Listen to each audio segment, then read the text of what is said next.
Okay, so as you can see by the title, we're actually going to use that sine, cosine, and tangent stuff to find stuff. This could be finding an angle, it could be finding a side, and we're going to do lots of word problems with it later too. So let's first start with just some calculator basics, okay? Calculator basics. Whenever you see the words sine, cosine, or tangent, the thing that's behind them is always going to be an angle. So if I write COS, the thing that goes here is an angle, okay? And then it's going to be equal to some random number that you're going to use to help you find other things. So don't worry so much about this number, but right now we're going to worry about like what angle would that be. So like let's say that you see a picture like this, and maybe there is a, I don't know, 45 degrees here. And maybe over here you see that this is labeled with like a 5, and then this one is a 5. Okay, so if this is a triangle that you're given and somebody says to find the tangent of 45 degrees, well, the tangent of 45, you would go to that 45-degree angle, and I'm going to circle it. And just like we've done before, you have to know what tangent means. Well, tangent means the opposite over the adjacent, right? So the opposite of that is 5, and the adjacent is 5.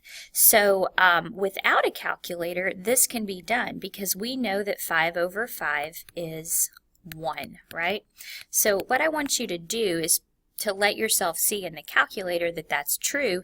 You're going to come over here to your calculator, and you're going to type in tangent, okay, which is right there, of 45 degrees. So it'll look like, when you pull it up, it'll look like that, tangent, parenthesis, 45, close your parenthesis, and then you'll just hit enter, and it should give you the number 1. Now, if it's not, or even if it is, you might need to check your mode. So if y'all don't know how to do that, the mode button is right here. Let me highlight that in blue. This is the mode button, and when you go to mode, you want to make sure that the word degree is highlighted. So a lot of times it'll either say radian or degree. Make sure that you arrow over, and then make sure that that one is highlighted. Okay, you want it to say degree. And then try it again, and then I promise it'll work. So the calculator can do what we've been doing by hand as long as you know the angle. So for instance, just try typing in the cosine of, let's say, 35 degrees. That looks like an 8, 35, 35. So if you're doing this right and you type that in, let me see what you should get. We'll make sure we're getting the same thing, okay? Cosine of 35. You should be getting a 0.189, okay? And I know that number means nothing to you now, but we're just practicing typing in. Now, why is this so important? Well, this is so important because we can work backwards to help us find the angle, okay? Finding the angle. So in other words, finding the angle would be like if I said the cosine of question mark. Like, I don't know what goes back there. The cosine of question mark is, maybe it's like a 0.23. So you don't want to spend all day guessing angles. I mean, you don't want to type in cosine 1, cosine 2, cosine 3, cosine 4. You don't want to do that to try to find this. So instead, anytime you need the angle, you type it in with using the inverse button, okay? And I'll show you what that is in a second. So you're going to type in cosine inverse of 0.23. All that this means, guys, is on the calculator, you hit the little second button first, then you hit cosine, then you type in the 0.23 and enter. So I'm showing it here first, second, cosine, 0.23, enter. When I go back to that picture, it's right here, second button, you're going to hit that.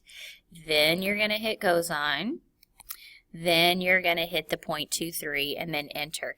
And whenever you do that, if you're doing this correct, second, cosine, 0.23, enter, you should get 76.72 degrees.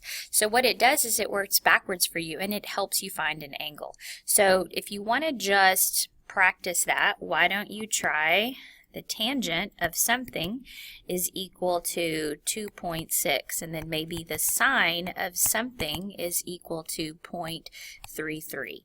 So what you should be typing in is second tangent, and it's going to pop that up.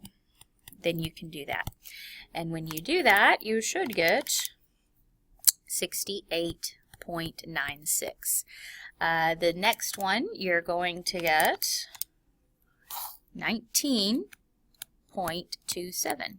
So just practice, typing those in and knowing when to use this button versus when to use the other. So remember, the only time you're hitting that, the only time is if the angle is missing, if you don't know what that is. But if you know that the angle's there, like if they just straight up tell you cosine of some angle, you can just type it in like normal. All right, and we'll use that in another video to actually find other parts of triangles.